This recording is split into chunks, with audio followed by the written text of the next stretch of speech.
Alam niyo po ba na naiinis ako sa iPhone? Mostly kasi pag nag-video kasi ako, ginagamit ko yung sa TikTok na video kasi naka-filter siya. Tapos ayan, naka-filter. Tapos mukha akong tao dito.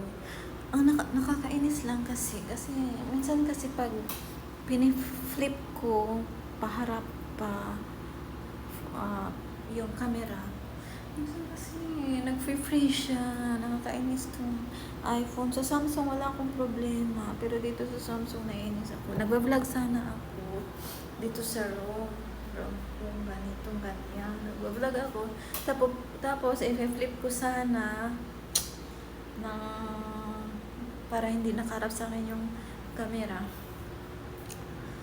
Yan, nag-freeze siya, nagkulay red, tapos nawala na yung video. Ba't ganun? Ba't ganun sa iPhone? Ang kanukuha naman.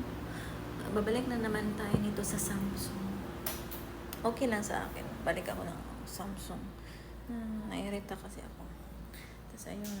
Hindi na lang ako magpa-vlog kasi yun, ganyan na lang. Ayan, ganyan. Ganun. Ayan, ganyan. Ito yung house na for rent. Sinong gusto mag-rent dyan? Ayun, dalawa yung CR. May isang CR dito sa guest, sa living room. May isang CR din doon sa sa bedroom. Yung sariling CR mo kung gusto mo mag-CR. Oh, may CR din tayo dito. Ayan. Ayan, may CR dyan.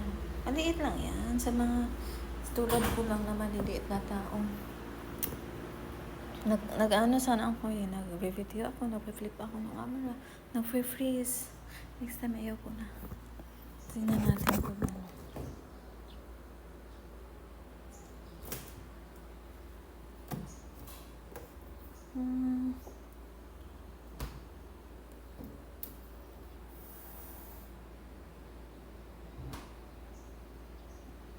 ayan, yan lang.